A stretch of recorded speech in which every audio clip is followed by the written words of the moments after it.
Is Dubai the world's most sinful city? What you're about to discover will change how you see this glittering metropolis forever, but behind the shimmering facade lies a world of secrets, a complex web of debt, desperation, and human cost that is rarely spoken of. Stay with me as we explore the dark side of the dream.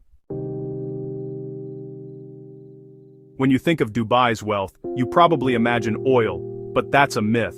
Today, oil and gas make up less than 5% of Dubai's GDP. The city's prosperity is built on relentless borrowing and speculation, not black gold. Dubai is a corporation built on credit, always needing new investors to keep the machine running. Its skyline is a monument to leverage, not oil wealth.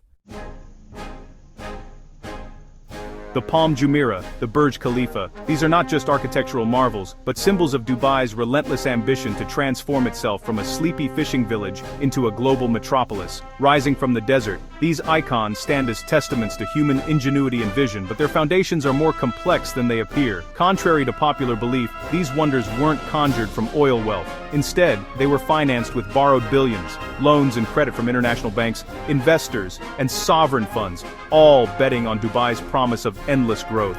Construction cranes became the city's unofficial skyline, as workers toiled day and night to turn blueprints into reality. Developers sold dreams on paper, offering off-plan properties to eager investors from around the world. The city became a magnet for speculation, with buyers flipping contracts before a single brick was laid.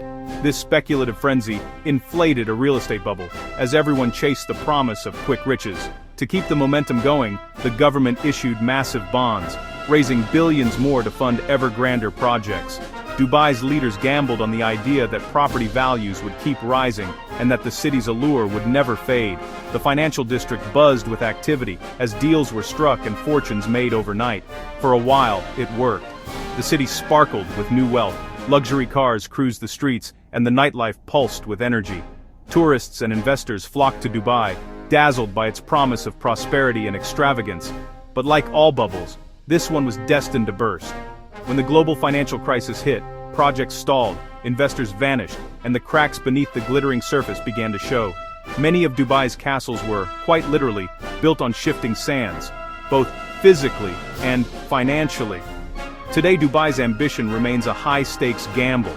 The city's fate is tied to the whims of global finance, and its story is a cautionary tale of risk, reward, and the price of dreaming big on borrowed time. Dubai's public debt has soared past $60 billion, a heavy chain on its ambitions. Much of the city's revenue goes to servicing loans, leaving it exposed to global market shocks. State-owned enterprises are deeply entangled in this web. One failure could trigger a domino effect. The city's glitter hides a constant vulnerability, its future mortgaged to the world. In 2009, the global financial crisis sent shockwaves across the world, and Dubai, a city built on ambition and rapid growth, was hit especially hard. The city's glittering skyline, once a symbol of unstoppable progress, suddenly became a stark reminder of how quickly fortunes can change. As global markets tumbled, Dubai's economy, heavily reliant on real estate and foreign investment, began to unravel at an alarming pace.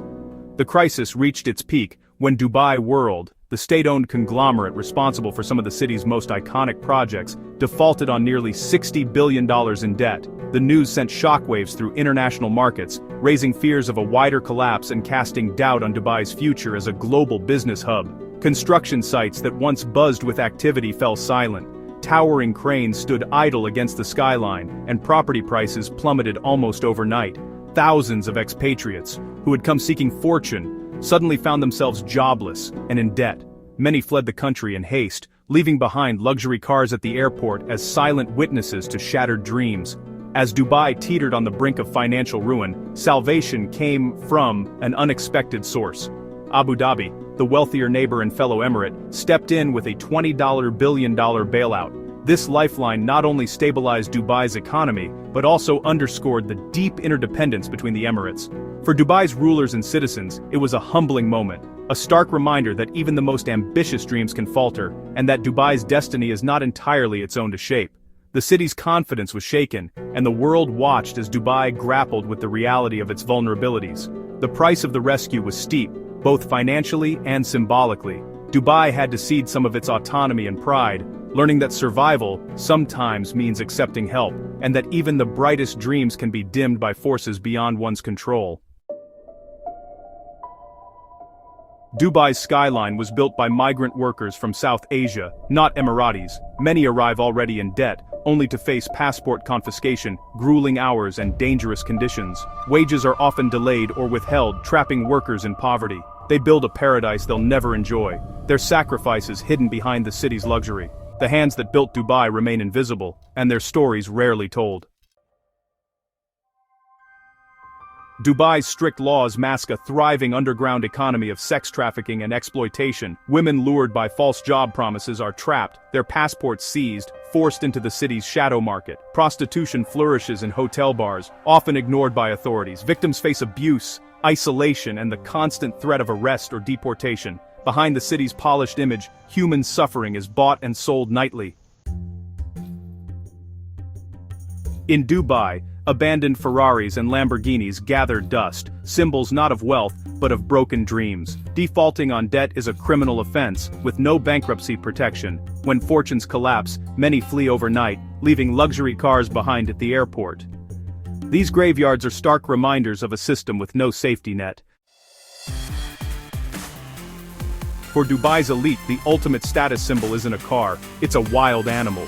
Cheetahs and lions are kept as pets, despite laws banning private ownership. These animals suffer cruelty and neglect, living in high-rises far from their natural habitats. When they become unmanageable, they're abandoned or dumped at rescue centers. It's a tragic cycle of vanity where even living beings are disposable. Dubai stands as one of the most closely monitored cities on the planet. With an estimated 500,000 surveillance cameras blanketing its streets, shopping malls, and public spaces, the city has become a living laboratory for advanced facial recognition and artificial intelligence. Every movement is tracked, every face scanned, and every license plate recorded. The sheer scale of this surveillance network is staggering, and it's growing every year as new technologies are introduced. The official promise behind this all-seeing eye is safety and security. Authorities claim that the system helps prevent crime, catch offenders, and keep residents safe. But this comes at a significant cost: the erosion of privacy and personal freedom. In Dubai, the line between public safety and personal intrusion is razor thin, and many residents are left wondering if the trade-off is truly worth it. Laws here are among the strictest in the world. Even seemingly minor infractions, like a social media post deemed inappropriate or a public disagreement, can result in arrest, heavy fines, or even deportation. The consequences are swift and often severe, leaving little room for second chances or appeals. Online, the scrutiny is just as intense. Every digital footprint is monitored, and criticism of the government or its leaders is not tolerated. Posts can be deleted, accounts suspended, and individuals summoned for questioning. The internet, once a space for free expression, is tightly controlled and heavily censored. For many residents, this creates a constant underlying sense of being watched. People adjust their behavior, watch what they say, and even censor themselves in private conversations. The ever-present cameras and monitoring systems shape daily life, making personal freedom feel like a luxury traded for the promise of order and security. In Dubai, prosperity and progress are built on a foundation of control. The city dazzles with its futuristic skyline and luxurious lifestyle, but beneath the surface lies a society where surveillance is woven into the very fabric of daily existence. Here, the price of safety is constant vigilance, and the knowledge that someone, somewhere, is always watching. Beyond the skyscrapers lies Sonapur, a sprawling labor camp for over 150,000 migrant workers. Cramped rooms, poor sanitation, and relentless heat define daily life. These camps are hidden from tourists, but they're the engine room of Dubai's growth. The workers' world is a stark contrast to the luxury they build. Dubai's success is propped up by lives lived in the shadows. The Burj Khalifa, Dubai's crown jewel, is often half-empty. Many apartments are owned by absentee investors, leaving ghostly corridors in the world's tallest building. The tower isn't even connected to the city's sewage system. Waste is trucked out daily. The Burj is a hollow symbol, Impressive from afar but revealing deep flaws up close. It's a metaphor for Dubai itself, grand but often empty at the core. Dubai's emptiness extends city-wide. Over 30% of skyscraper space sits vacant. Properties are bought as speculative assets, not homes, driving up prices and pushing out real residents. Neighborhoods feel sterile and deserted, lacking the community that gives cities life. The city has built hardware, towers and roads, but struggles to create software, culture and belonging. It's a city of empty homes and displaced people. Dubai's artificial islands like the Palm Jumeirah have devastated the Persian Gulf's ecosystem, dredging buried coral reefs and disrupted marine life, while new landmasses altered currents and eroded beaches. The promised paradise is now plagued by stagnant, murky waters. The environmental cost is a debt that may never be repaid. Native Emiratis enjoy cradle-to-grave benefits, free education, healthcare, and guaranteed jobs. Most challenging jobs are done by foreigners, leaving citizens disconnected from the city's daily life. This creates a privileged class supported by a vast, transient workforce. The system ensures comfort now, but may stifle the ambition needed for Dubai's future. 90% of Dubai's population are foreigners, creating a city of transience and fragmentation. Most residents live in expat bubbles with little shared identity or civic pride. Wealth inequality is extreme. Luxury and servitude exist side by side. Dubai is a marvel of business and construction, but often feels like a grand hotel where everyone is just passing through. It's a city built for business, not for belonging. Is Dubai the world's most sinful city? The answer is complex. Behind every glittering tower is a story of debt. Behind every luxury, a human cost. Dubai forces us to confront what we're willing to sacrifice for progress. As the city builds higher and dreams bigger, the true price of its ambition grows. Thank you for joining me on this journey.